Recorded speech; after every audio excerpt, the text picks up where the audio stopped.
Wherever you are, welcome to another of my takes on the TikTok ban. There's obviously been a lot of discussion on the subject of TikTok refugees. Myself and Fernando made a hugely popular, by our standards, video about it.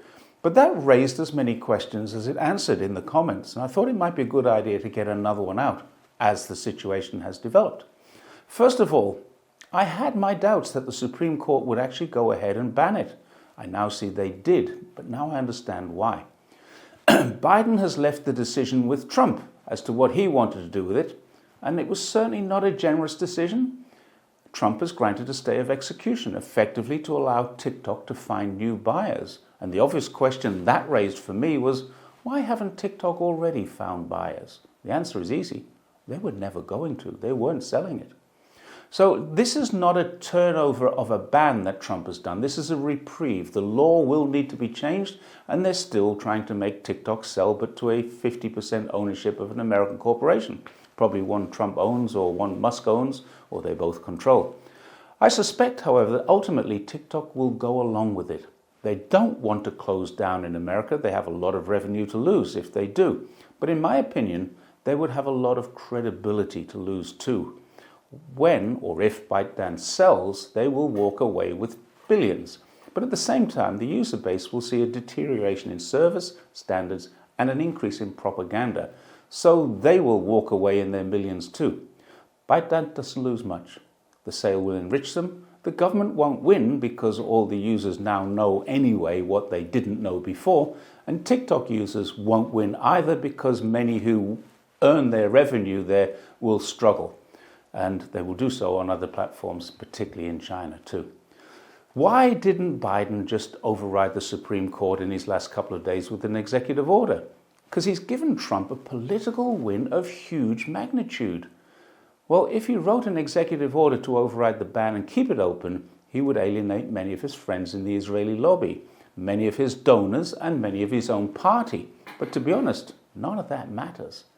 He's a spent force now who will slide away into a cared-for retirement without the support of the party, nor will the party have his support in his retirement. He seems to be a vindictive old man, angry that the people he wanted to trust let him down.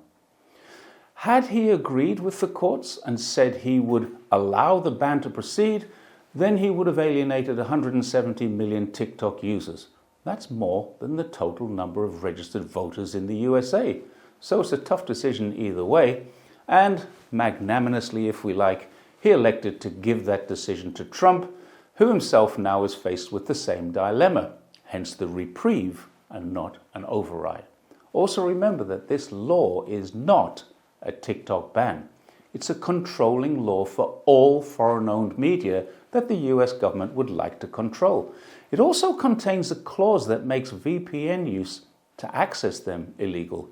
So the government is really not going to let this go. They want this. There will be further attempts at an enforced sale, and probably successful, as well as new legislation that will ensure the administration has or keeps the power to do exactly the same to Rednote or any other app they don't like the look of. I have no idea if the US government will take the politically suicidal step of banning Xiaohongshu, but they most certainly can under this legislation. Because the legislation was never about banning TikTok, it was a convenient excuse to write a law to control any and all foreign-owned or controlled apps, something that TikTok is actually not. 60% of TikTok is owned by investors, many of whom are in the USA. All the control is in the USA. What they can do now under this legislation is ban anything that users migrate to, if they're not specifically US controlled, and by that means controlled to the point of no freedom of speech outside of limited parameters. Those people thinking they can use a VPN to access it will not be doing so legally. Although how this will be policed is not clear yet. Perhaps by doing something that they claim China has done, but hasn't, and that will be banning access to all VPNs. I'm deadly serious here. Take a look at the legislation and see for yourself. VPN access to a banned app or site will also be illegal. And this is why we haven't seen any of the VPN sellers advertising how to overcome the TikTok ban. They would be complicit in a crime if they do. Now think about that. if you don't want to read this legislation and you're not sure you believe me, this is a perfect sales and marketing opportunity for VPN providers, but not one of them has jumped onto it and started offering deals. Why not? Because to do so would make them accomplices in a crime. Now, some of the other major points that came out of the 1,000 plus comments on the video we made, I'm going to cover here. This is just a moment in time, some people said. Is it a fad, a craze that will die off? And the answer is maybe. However, there's a huge upswell now. Literally millions of people are downloading Rednote, which might ease off, and this will almost certainly be what the US government would like to happen, but this is a can of worms. It's open, and it's very hard to put the lid back on. The US government is in a very tight place. They can hope it dies off, but the groundswell appears too large for that to be likely, at least very soon. So they can ban it, but if they do that, there'll be no coming back. There are only 160 million registered voters in the USA. There are 170 million angry TikTok users too. There are many tens of millions on Rednote who are mainly the same people, plus a few others who've seen the interest and are taking a look. People will be very angry. Whether they have the cohesion to do anything about this is a different matter, especially if they don't have social media apps to organize on. And let's be honest, by the time the midterm comes, most people will have moved on from this nasty business to some other crisis. So that might be the tack the legislators take. They want to take this hit now in the hope that it's forgotten by the midterms. Many people have also commented that Rednote may be just the sole reason American revolution would begin. It will be the start of the end of the oligarchy system. I don't think so. I don't think it will be, because unfortunately, by their very nature, social media apps don't create cohesion. There might be 1 million or 100 million people all thinking the same thing. But the bottom line is, they won't form together to do anything about it, because they'll need to get off social media and go out. A lot of questions were asked about translation, and this was indeed a problem, as is monetization. I personally think most people who are looking around will not stay long. They will enjoy the experience, but now TikTok is not banned, they'll go back to their usual platform. So that's something that we need to consider. But they'll do so with a different and better understanding, not just of China, which is great, but the real benefit is they now have confirmed evidence, if they didn't already know, many would have suspected, that their government was lying to them. They now know without a shadow of a doubt, and they're currently, at least for the next few days, spreading that on TikTok and on other social medias. Translation, that will come. What I wrote yesterday, and in true Chinese speed, has already happened. However, many Chinese people are adept at translation on their phones. They don't need it. They flick through without a thought, translate, flip back. Many of them have windows permanently open for this purpose. At least many that I know do. WeChat has a very useful translation function inside the app. And I wrote this. I don't think it will be long before Rednote has one too. I was surprised. It happened so quickly, and now Rednote does. So another thing that wouldn't surprise me at all would be to see a lot of TikTok refugees also migrating to WeChat for the ease of communication. If they make Chinese friends, they can communicate a lot easier on WeChat with them. Instant translation inside the app was always a good idea. Chinese friends won't be migrating to WhatsApp or anything like that though. Another thing was that many people are concerned that there will be attempts to go online from America and make insidious remarks to shift the narrative.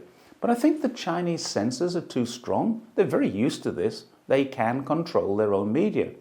The media of many other countries can also do so, but they can't shift China's focus on harmony.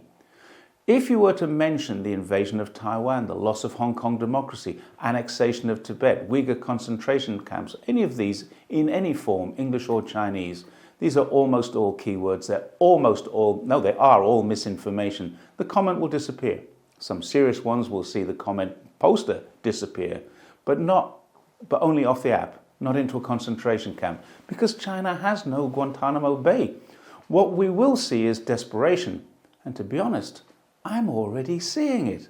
Let me start by commenting on what LW78321 said to me, that it must be a huge relief to me and people like me to be vindicated. And the answer is it's a little confusing. Obviously, yes, it's great to see the truth finally out in the open and in such large numbers that it's impossible to refute.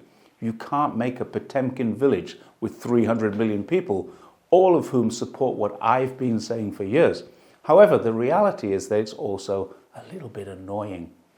The Great Firewall was put in place not to keep American social media influencers out, nor to keep Chinese netizens in. It was put in place to counter Western misinformation, and it does so very well.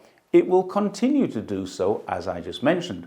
But what's annoying is that at any time in the past, every single expert on China, every journalist who wanted to make a career bashing China, or even supporting China if there were such a thing, could have been on Xiaohongshu, on Weibo, on Lemonade, or even back in the day on QQ in the early versions of WeChat, where people shared social interactions, made friends.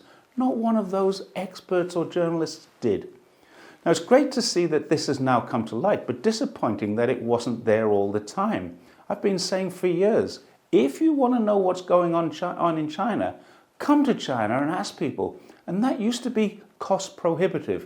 It was also a difficult thing to do with visa requirements and all that. But now, everyone and anyone can come and visit digitally. And it's great that so many are doing so now. This is already a long one, this video, so I'm going to come back tomorrow with another video to introduce you to some of the desperate trolls and show you the level of desperation that exists in Western social media right now. The 1% of comments that I got, which were negative, are such fun to read and see the desperation in their words that I couldn't help but cut and paste a few of them, and I'll be making a video about that one tomorrow. Hopefully, I'll see you all then. Don't forget, like, share, subscribe. I'll see you next time. Bye for now.